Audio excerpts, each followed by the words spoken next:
All right, well, this is something new to me. What's up, ladies and gentlemen? Your boy Ryan Angel here, and like I said, this is something new.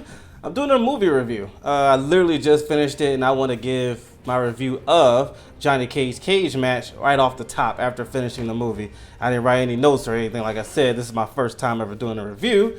And let me know how you think of what you think about it for future videos and all that stuff. If you want me to review any movies I've seen, yeah, let me know in the comments below. But anyway. I've been waiting for this movie for a while. I remember first it being announced before Comic-Con. So I can't remember how it happened, but I was told that it was going to be a new movie, a Johnny Cage movie. At first, I remember I didn't believe it, but then I said, if it does happen, that'll be the coolest thing. Y'all know, love Johnny Cage. I love Johnny Cage. There's a whole story with that I explained another time. But point being is, I love it so much that when I heard the news, I got really excited. But I was on the fence if it was going to be true or not due to the fact of the early news about it and no trailer, no pictures or anything. Then I went to Comic-Con, saw the first trailer, thought it was cool, and then I had my memory refreshed by doing a reaction of the trailer just, what was it, last week? Because I ain't gonna front. I was excited for the movie coming out, but all I remembered at Comic-Con was the picture here. That's all I remember. I didn't know what the trailer was showing. But and I think if you saw the reaction I did last week, you saw how it was new to me. You could see from my reaction. It was because I don't remember what I saw at Comic-Con.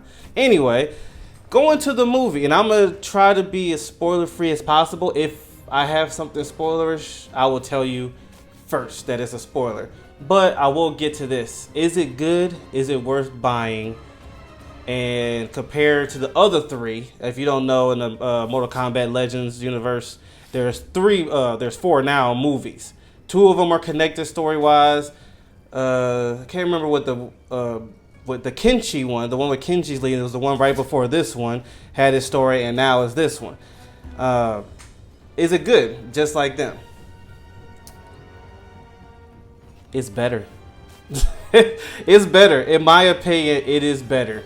I know some of y'all gonna be like, well, you love Johnny Cage, so anything he's gonna be in, you was gonna love anyway. I would agree with you, but at the same time, I wouldn't. I'm not blinded by fandom when I watch stuff. You know what I mean? Just because I'm a fan of Batman doesn't mean I'm gonna like everything. I love Batman. He's my favorite superhero, but I think Batman and Robin is horrible. I can make a whole video about that. But that's the point being is just because I'm a fan of somebody, I'm not going to just, kiss up to it and say it's just good. It's good regardless. Well, the acting was bad. The voice acting, nope, it's good. I'm not going to be that person. You're not going to get that from me. I'm still going to be honest. And I believe it's better. Let me explain why. They went a different route, first off, with this movie. They made it and this is not spoilers in the trailer. They had the old 80s Miami Vice style in LA. The music score was really good. It fit the movie. At first, I wasn't the biggest fan when I saw the trailer. I wasn't the biggest fan of how Johnny looked. When I watched this movie, I really like it. And I hope, that's why I'm showing MK1 right here with Johnny. I hope they have a skin just like the movie. I would love that. Ed Boon, if you see this, please, can we get a skin? That would be sweet. But yeah, I really like the voice acting for Johnny Cage was really good. And one thing that really stood out was every character in this movie fit. You ever have moments where you watch a movie or a TV show, you're like, this character is wasting time. Like it was no reason for this character to be here. They was either corny or just didn't fit. Not here. There were some surprise characters that show up. I'm not going to spoil it. That's a spoiler. But the ones that you did see in the trailer, like Ashra or Johnny Cage's assistant, they fit perfectly. Johnny Cage's assistant fit a whole lot better than I thought he was going to be when I first saw him in the movie in the beginning. He had a big role, but it was fun, and you rooting for him. I'm doing my best not to spoil anything, but in the 80 minutes of this movie, because the movie was 80 minutes? 80 minutes of the movie, every character fit perfectly, even the villains. It's not a spoiler, but Shinnok is one of the villains that's in the movie. He was good for his screen time. His other there's other characters in here, other villains in here, and one in particular that I had a feeling was going to be in this movie. She was cool. Oh, one other thing that was I have to give credit to, because maybe sometimes it gets overlooked, but I feel this way with MK1 and this movie. They take their time with the choreography. There was a scene where Asher was fighting a certain character, I won't spoil the name, and it's at the end. And these two ladies the choreography was really good. It wasn't mesh up and like all a mess and you can't see what's going on. You can, if you wanted to, I don't know if you ever did this, but as a kid, when I see like a good fight scene in a movie, I would try to copy it. Me and my brother would try to copy it. It had that kind of choreography. It looked really good and it looked like something that they could teach you a thing or two. So I would say choreography, it can be overlooked, but this movie and in MK1, they do a very good job. Actually, a lot better than some of these action movies in live action. But yes, Johnny Cage, thank God, was not cringy. You know, he has some moments where you could tell, it was like only one or two moments where you could tell it was trying to be a little more funnier, if that's right English, but he was trying to be funnier than it actually was, but it didn't mess up the feel of the movie. It wasn't like, oh, that's terrible. No. And another thing about Johnny Cage that also worked, he narrates in this whole movie, and it fit perfect. It felt like watching Deadpool. You know what I'm saying? When Deadpool did the fourth wall break, or sometimes like narrating and stuff like that, it felt like watching Deadpool, and it worked. Like Deadpool obviously worked. That's an amazing movie, but this movie, it worked. Everything. Is there anything that was bad? No, like I usually always have issues with side characters. These side characters were good for what you was given. And the interesting part about this is it's not as violent as the other three. It's violent, like it's show, like it's Mortal Kombat. It has this stuff. But if you've seen the other three, if you know Mortal Kombat in general, even like the game, they go over the top with the violence. Here, it was weird. It's like they exchanged it for more vulgar language. Like Johnny has this agent who he throws the F-bomb every 5 seconds. It seemed like they remove a lot of the violence and replaced it with more language. So in case, I know Mortal Kombat is a mature rated game and a mature rated movie, but I know some people have kids watching and playing it. Hey, that's how you run your household. But just to let you know, it's a lot more vulgar. This one is a lot more vulgar. It should have said pervasive language or strong language, because it was a lot more than previous time, even more than the games as a whole. But yeah, they're 80s style, like I said. The costume designs, the music, everything was good. And I know people are going to think because of Johnny Cage, no. There are some things I don't like, and I'm a fan of the character. Like, I'm a huge fan of Dragon Ball, but I don't like everything they show.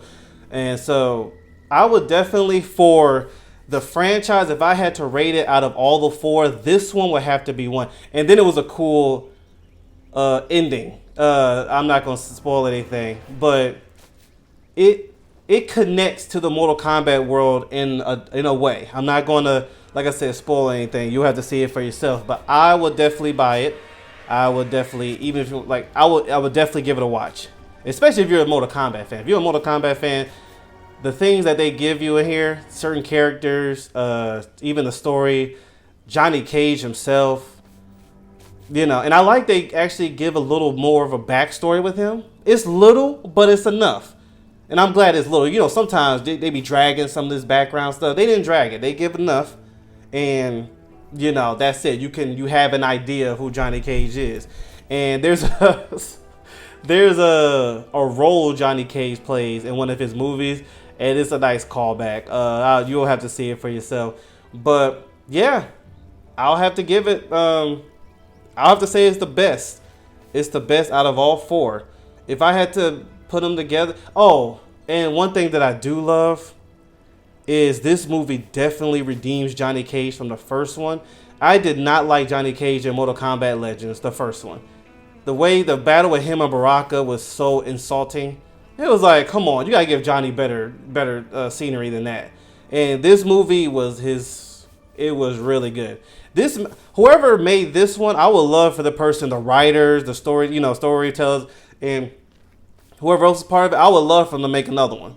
I would like for them to make another one. I like how they're doing these different storylines, how they did it with Kenshi. Like, that was enjoyable too. But anyway, back to what I was saying. I would say this will be first. The one with Kenshi was really good. Different, but really good. Yeah, actually, it's kind of, it goes backwards for me. It's 4, 3, 2, 1. That's how, no. Ignore the battle of Johnny Cage and Baraka. Mortal Kombat Legends was top tier outside of that. The Scorpion and Sub-Zero relationship, so yeah. I'll have to say this one, then Mortal Kombat Legends 1, then Kenshi, and then Mortal Kombat Legends 2. From off the top of my head, I'm going to watch them again, but yeah, off the top of the head, this one's definitely number one. I have no doubts about that, and the first one was really good. Scorpion's storyline was very good with Sub-Zero and Quan Chi in them, but yeah, definitely give it a shot. Give it a shot. Now, let me answer this because people are like, well, if you're not a Mortal Kombat fan, it as a movie.